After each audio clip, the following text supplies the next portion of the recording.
my transcript actually it's closing doors for me. That degree it's not opening doors for me, guys. It's not. That's deep.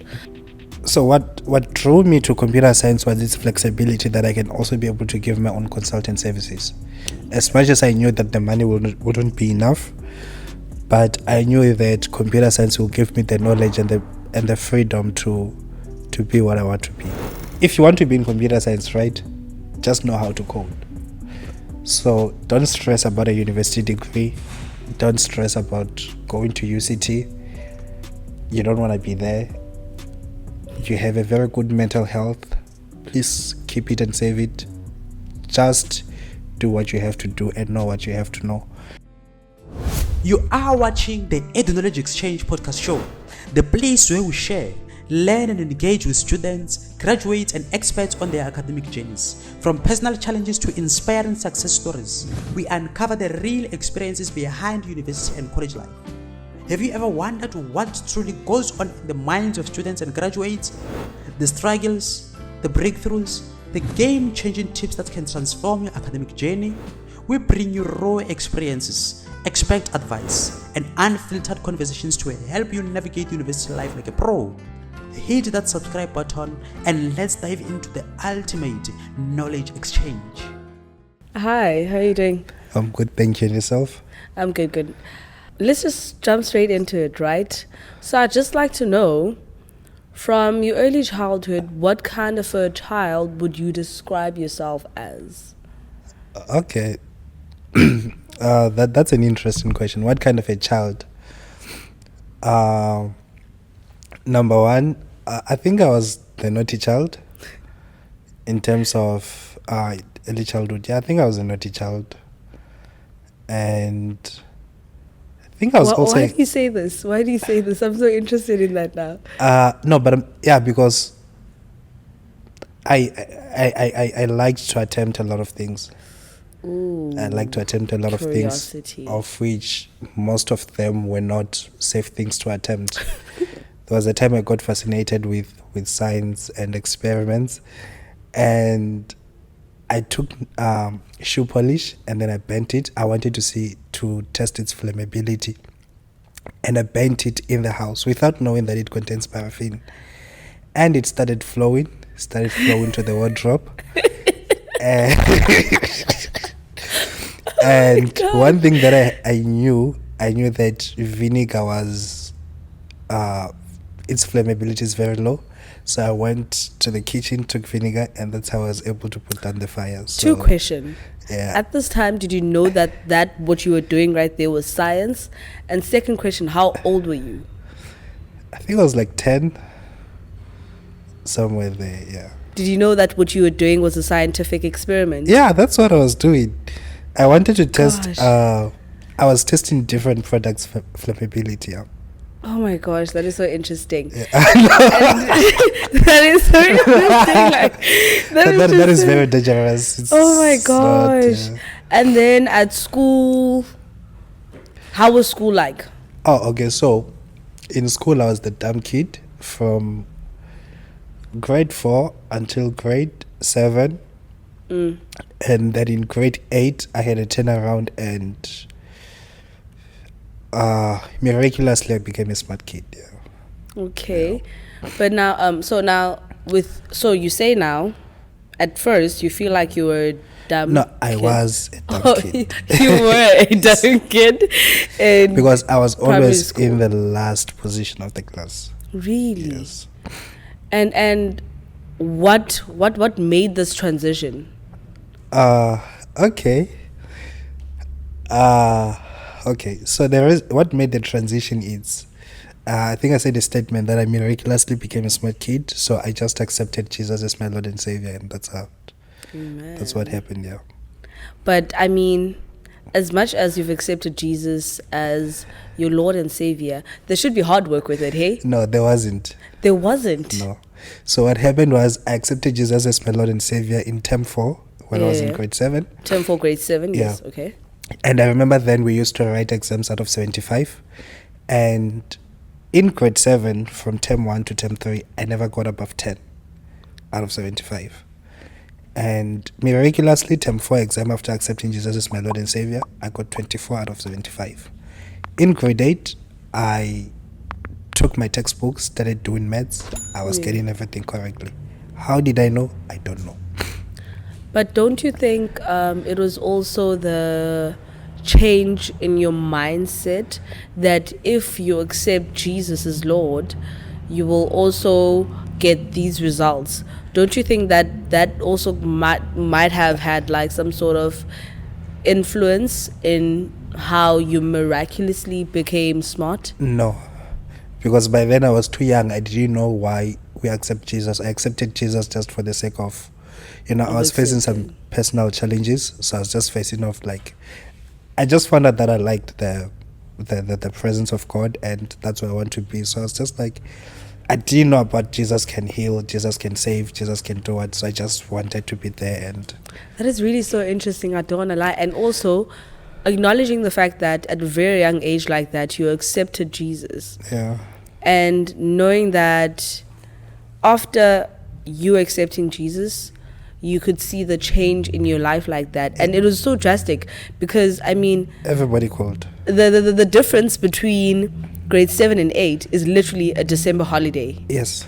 Like, that short amount of time for you to just be smart. It's crazy. It's unbelievable, yeah. But, you know how we all in primary and high school always just think, okay, I'm going to be a lawyer, I'm going to be a doctor, I'm going to be a... So I understand that you did computer science. Yeah. So is that something that you've always thought that you actually want to do when from primary till high school till you were admitted in varsity? No. So as I said that I was a very naughty kid, and then you said I was curious. So I only wanted to be a problem solver, which as I was growing up, I was like, computer science seems to be the way of solving problems, good, which is good, and also money-wise is also good. So I was like, let me just go with this. So you've always wanted to do computer science, is what I'm hearing. I wanted to solve problems. That's it. Yeah. Okay, this is so really nice. So now, fast forward, you are in tertiary, UWC, right? Yeah.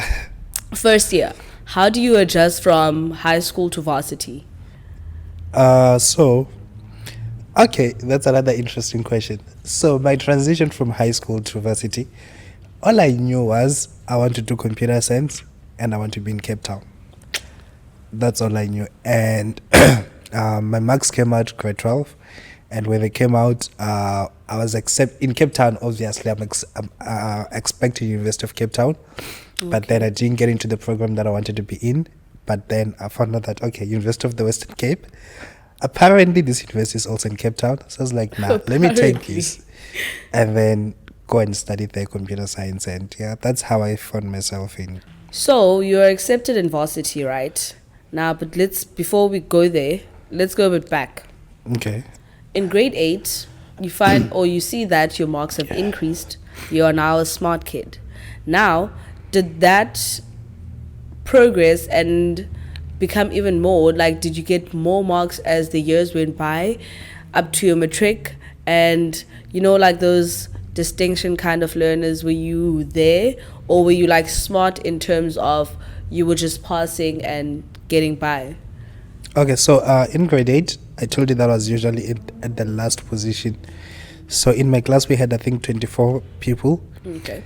So test 1, informal test 1, I think I was position 20 out of 24. I mean, for someone you who went up 4 levels up, so I mean, a win is a win.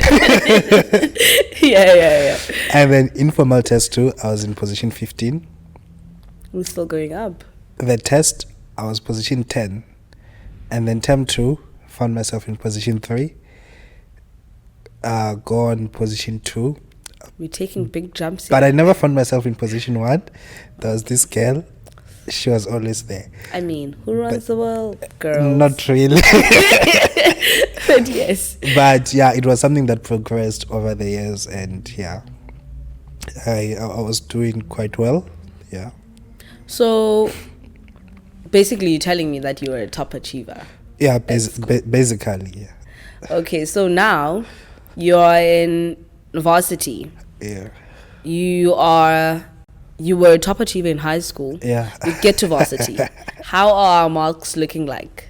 Do we get what we were expecting from varsity, and how our marks were like in high school? Are we getting the same thing, or was there a reality shock that So that's quite a good question. So in grade 12 I came about and faced some challenges that from being a provincial top achiever I dropped down to being even one of the worst in the school.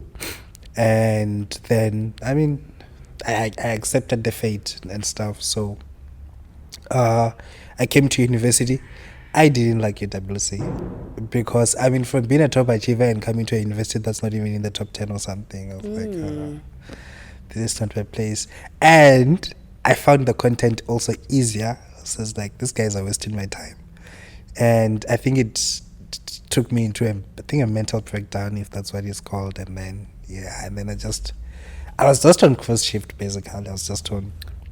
So if I'm hearing you correctly, you're saying that you my got marks to dropped UWC basically when I came here, because I was like, nah. Yeah.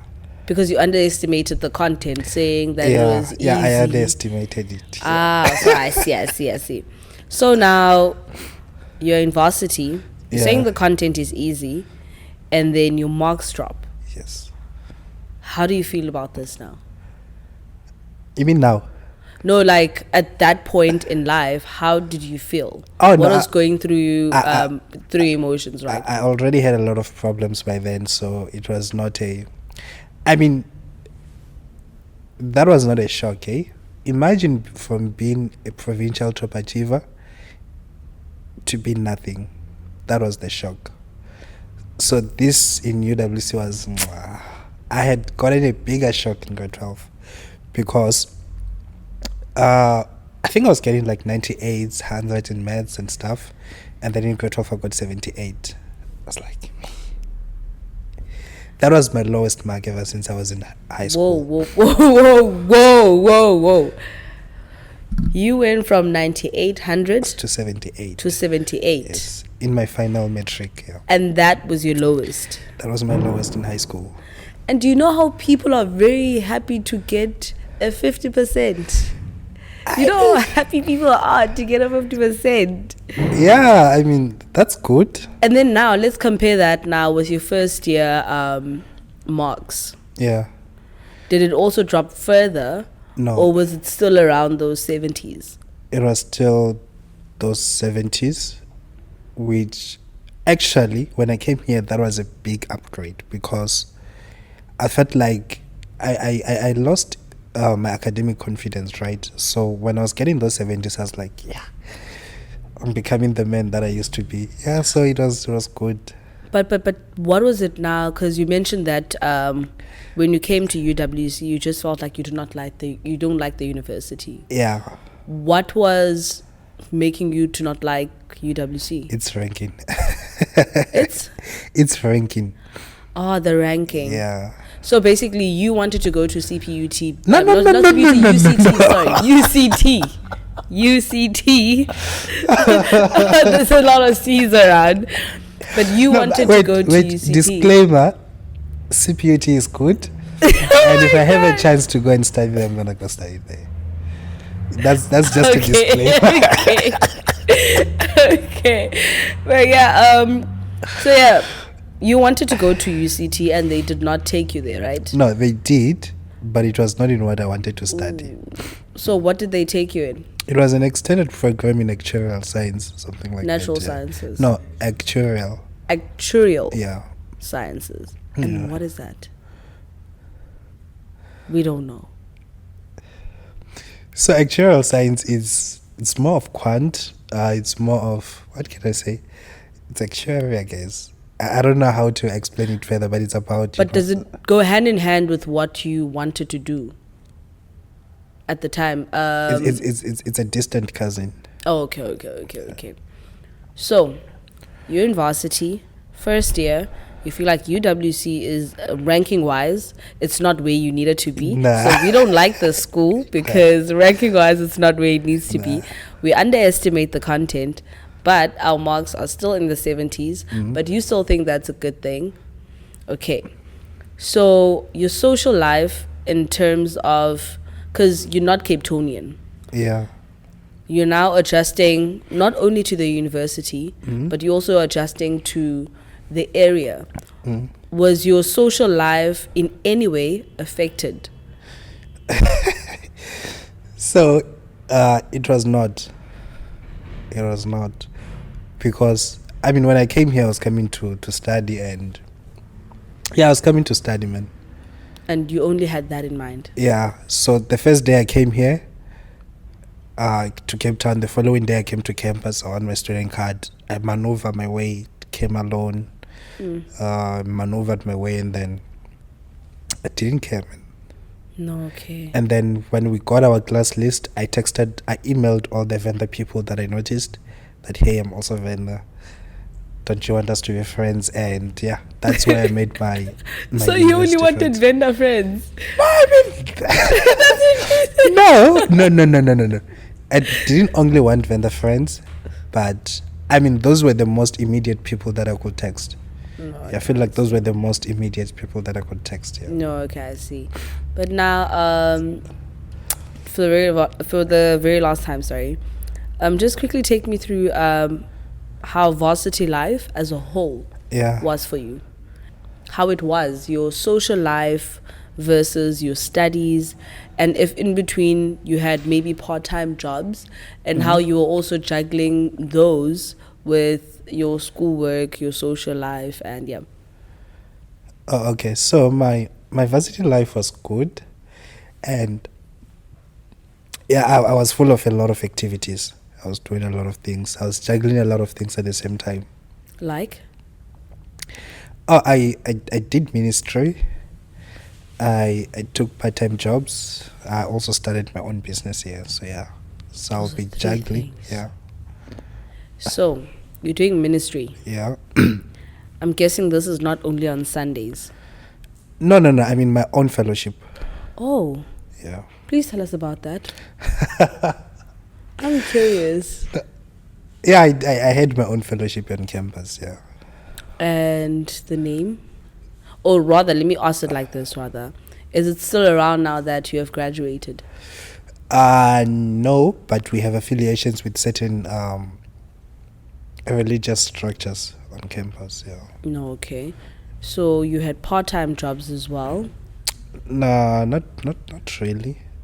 Those ones came later on. Yeah. Let me say Oh, those okay, ones came okay. later on. Yeah. And then with starting your own business, because starting a business, even for people who are not studying, is very difficult. Yeah. So now you're a student, and at the same time you're starting your own business. How did you do it? How did you do it? Sorry. So from high school, when I started getting good marks, I mean, I started tutoring others. So after I was done with, I think I continued with it here in university. So I started it. And yeah, initially it was quite tough, having to get the brand recognition and all those things. It was a little bit tough, but I mean, Did it not affect your marks in any way? I started my business late in second year, and if you know second year, everything goes so I didn't care. Wait, so how do we go from this person who was so, I'm not going to say, okay, because of a lack of a better word right now, Yeah. you were so disappointed when you got, or when you went from 100 Yeah. to 78. Yeah. And then now from there we going down, Yeah. and you don't care. Yeah. What changed? I mean, what changed was I acknowledged my efforts.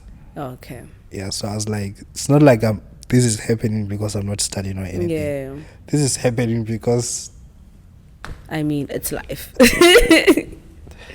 I hear I mean, you. I can't force the lecturer to give me the marks and stuff. So No, I hear you. it was happening because it was happening. It was like, I'm not gonna kill myself for something that is not working. If it's not working, I mean, we can just perhaps let it be. So I was like, So, basically, you're saying, Bana, I'm not going to say you cared less. no, I didn't.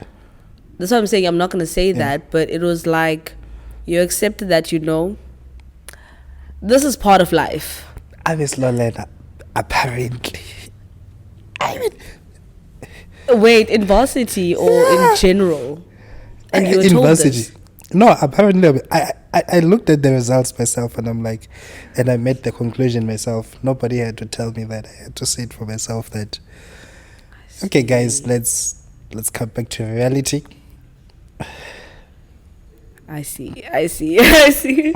So yeah, you're now in varsity, right?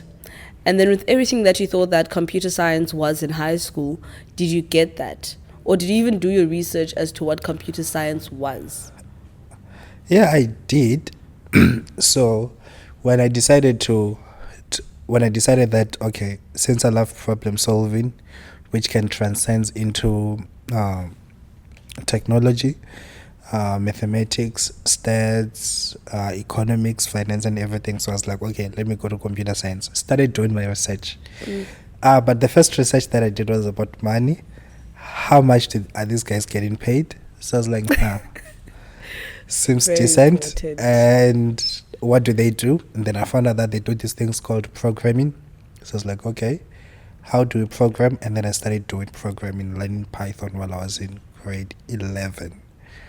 So I started programming then, and yeah, so I was learning. So when I came to university, my first TAD, it's something that is one of the exercises that I had done while learning coding. So it was more of something that I was like, yeah, that's also one of the things that made me feel like I'm having my comeback. Okay, Because, I see. I know this thing is easy, blah blah blah.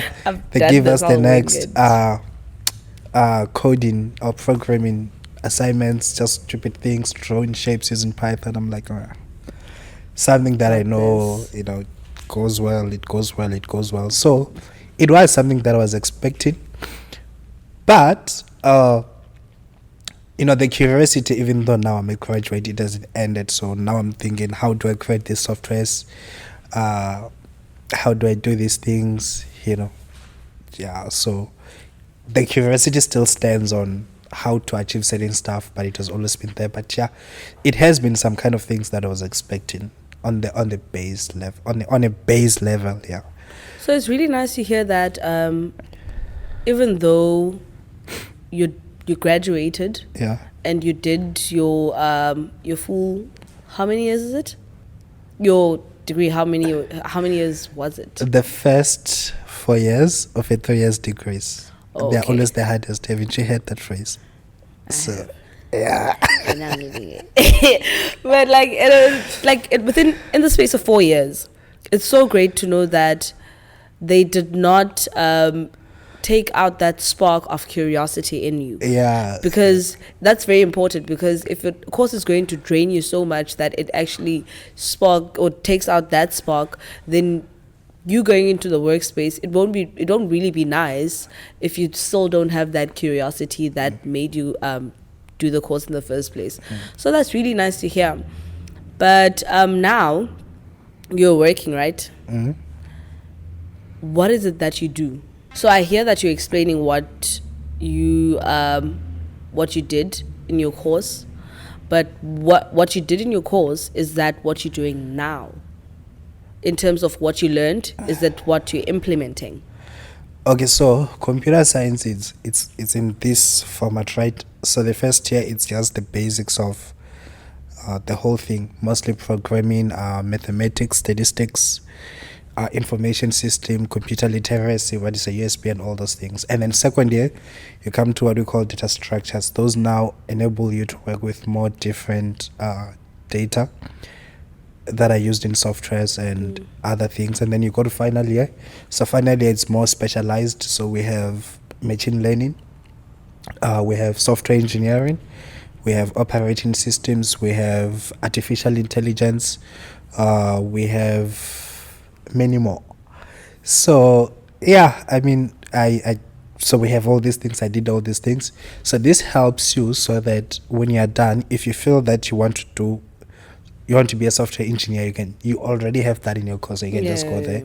And obviously when you go to honors and masters, it's going to help you. So currently I'm working this is a made up term.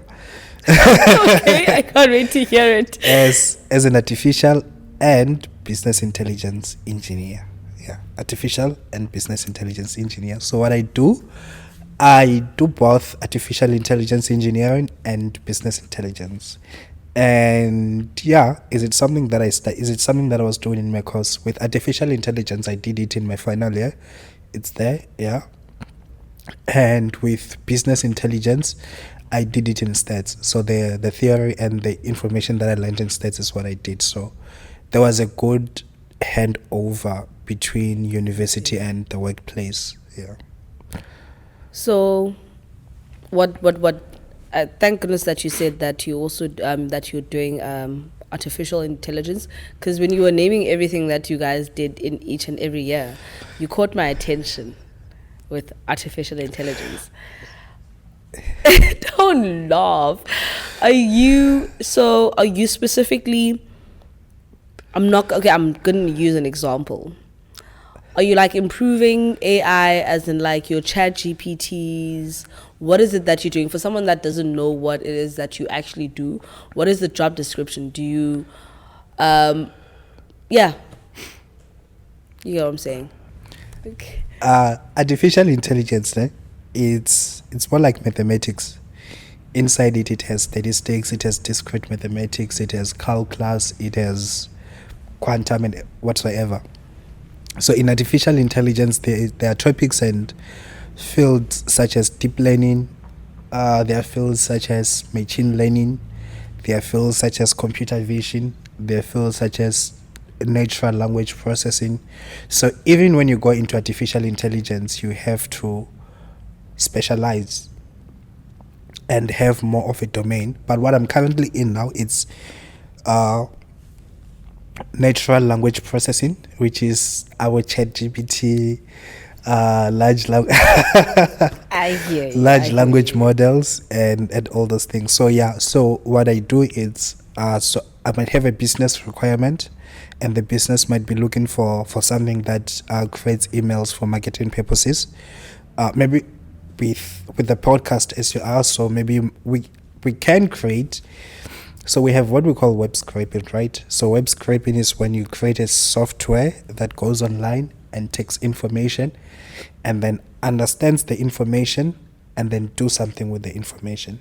So you can go maybe on LinkedIn or whatsoever platforms that you use to get the people you want for this niche, and then it makes emails personalized specifically for those people by using what we called an API.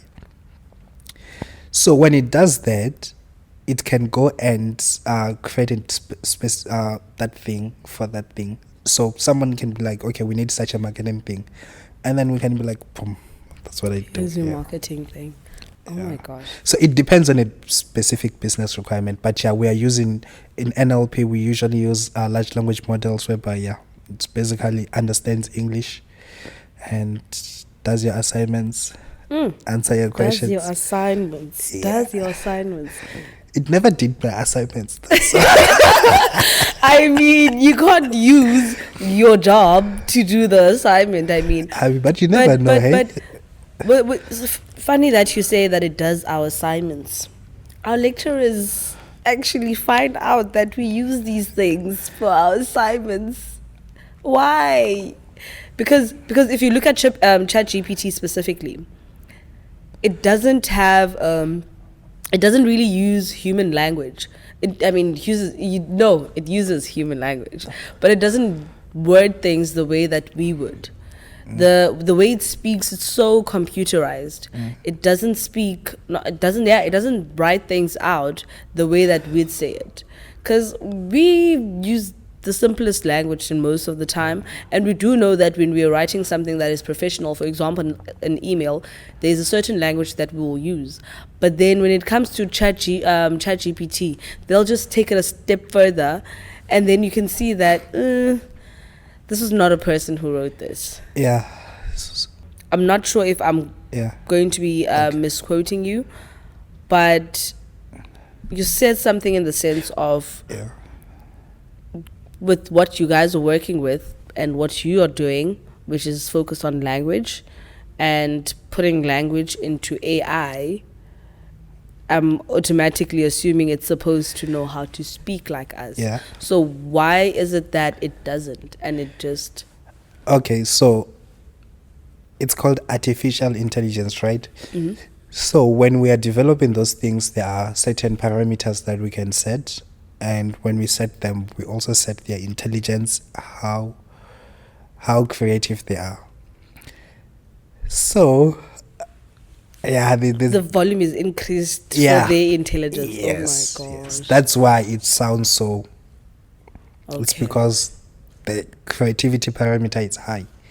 But now the danger is, even if you go to the lower models, they might do what we call hallucinate, and then they start making up stories because they don't know how to keep quiet when they don't know anything.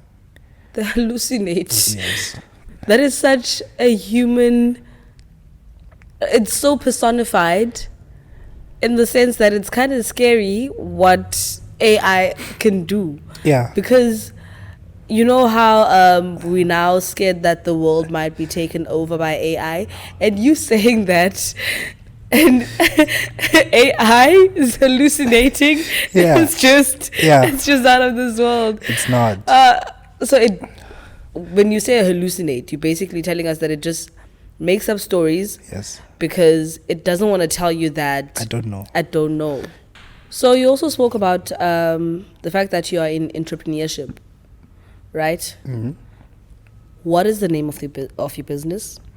Oh, it's called Ace the Academia. Yeah, many people might know me by Ace.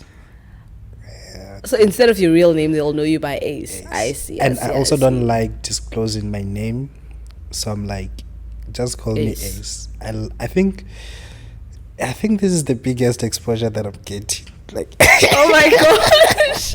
I mean, because most people know Ace, but they don't know And who not- Ace is. oh, okay. So- So, I mean, hi people. There's Ace. There is in this full Nah, at the end. please cut this out. Like hi Ace, like Nah, please cut this out. that's all him. Which part? Okay. But I just want to know, what is it that you guys do? Oh, okay. So, As the Academia is mainly focused on improving people's life by empowering them through education, right? But this is what I do. Anything that I can do, I commercialize. So now I finished my degree and everything, so all that knowledge that I have is, if you want it, you can come and buy it. I'm gonna give it to you. Yes. Now I'm sir. working. I'm gonna start a boot camp in June, whereby I'm gonna be teaching students real world skills. Anything that I learn and anything that I can do, I commercialize it.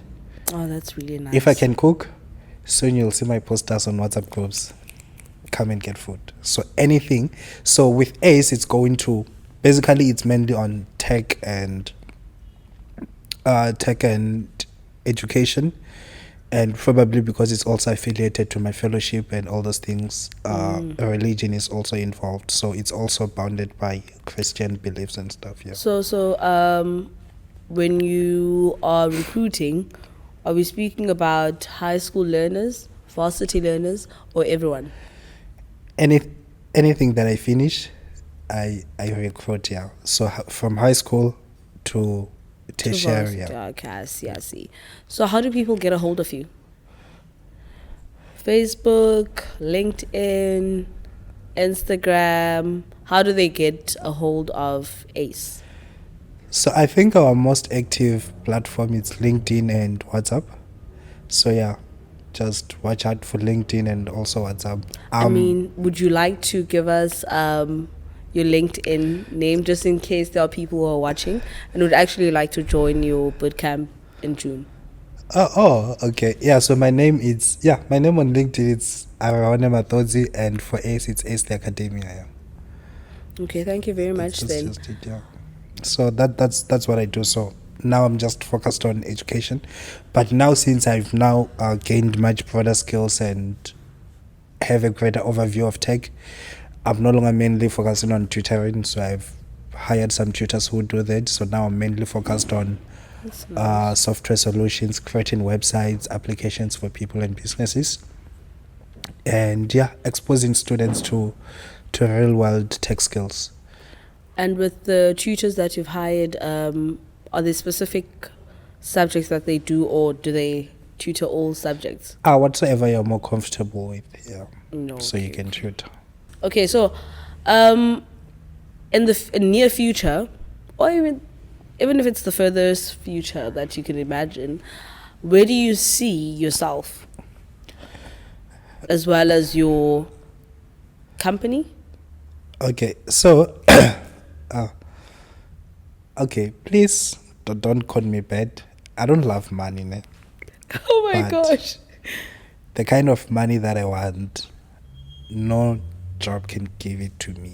So where I see myself is just to scale my business, grow it, and make a lot of money, and hopefully climb to a more management position in the next 5 years. Yeah. Probably find myself as as a senior, or an AI manager in one of the top companies in South Africa or the world, and probably be out of South Africa in the next maybe 2 years. Yeah. Interesting that that you said no job can give you the amount of money that you want. No. And the reason why I'm saying this is so interesting is because going back to what you said earlier about when you did your research about what computer science is, the first thing you looked at was the money. Yeah. So when you looked at that money, you were like, okay, this is going to be enough, even though it's not what you want, or it's not the amount of money that you want in your lifetime, but this should do. So what drew me to computer science was its flexibility, that I can also be able to give my own consultant services. As much as I knew that the money wouldn't be enough, but I knew that computer science will give me the knowledge and the freedom to be what I want to be. Okay, I see. I hear you. Now, what would you say to someone who's in grade 12 or who's currently doing computer science? What is one thing that you would say them just to keep them going? Some sort of motivation. Oh, motivation. I mean, it's not the end of the world, guys. Nah, definitely. It's not the end of the world. Like, go your way, do what you want to do, and I don't know, I'm not a good motivator, I guess, but if you want to be in computer science, right, just know how to code. So don't stress about a university degree. Don't stress about going to UCT. You don't want to be there. You have a very good mental health. Please keep it and save it. Just do what you have to do and know what you have to know. And leave the marks alone, man. Oh, man. They're not important. Leave the marks alone. Yeah, they also don't want you. So rather just keep a distance with them. If they are keeping a distance. No, I'm telling you. What I can just tell you is focus on coding. Know how to code. Know how to code. Whether you have a computer science degree or you don't, know how to code. Yeah, know how to code. Know how to maneuver through your softwares and everything will just come out all right. Because I'm saying this because I participated in quite a few hackathons, which are software engineering competitions, and I won a few, which more than my transcript. I'm happy to show those more than my transcript, because those are the ones that have been opening opportunities for me more than my transcript. My transcript actually it's closing doors for me. That degree it's not opening doors for me, guys. Oh, it's not. That's deep. But so yeah. Wait, what are hackathons? You said hackathons? Hackathons. Yeah. What are those? Software engineering competitions, yeah. Oh, I see. Yeah. And also, what do you mean when you say your degree closes doors rather than open them? So what my degree does is that I'll apply for an internship and they're like, hey, we want your transcript, and I take 2 to 3 days before I answer them because I don't want their answer, and then eventually when I answer it, they're like, no, next time. So Hey, man. yeah. But then I graduated this year, but whether I have it or not, I mean, it can go to hell. Oh my god. Oh, man. So I've noticed on your LinkedIn that you said you are a 2025 MozFest Wrangler. Oh yeah. What's that all about? So on the 2025 MozFest, so Mozilla Foundation, if you know Firefox, Yeah, Firefox, I know. yeah, so they're the developers of Firefox. So they have their annual conference whereby they have different themes that they speak about, educate people on about. So so they came to me and they were like, they'd like me to be part of their wranglers or organizers who organize what is going to be happening, who they actually are like the drivers of the program. So they asked me to come and be there in terms of artificial intelligence and policy and also youth engagement. So with this one, it's going to be happening in Spain, and yeah, so that is what I'm going to be basically doing, engaging students. Probably going to give a few talks in UWC based on that, artificial intelligence, the MozFest itself, how you can access it, or which pages you can go and look at it. So yeah. And how did you access it? Oh, that's quite an interesting question. So I've also forgot to say this. In 2023, I was there was a student society that was formed, which was the UWC IT Society, and I was selected to be one of the leadership people who were there, and I was the managing director, which was part of the presidential. And in 2024, I became the president. Nice. And while we're busy doing that, we met the Mozilla people and like, okay, guys, we'd like to work with you guys. And they were like, okay, fine. And they did this challenge that is called the Safe Internet Challenge. So with that, what happens is they give us different topics to look at. And that was the time whereby South Africa released its artificial intelligence framework. So they said they want people to comment on the South African framework. So I went on, I did my stuff. And they invited you. They liked it, and they were like, we have to have this guy. That's really nice. And that's how I got there. You know. That's really nice. Thank you for joining us today, man. And thank you for sharing everything that you have, which was very insightful.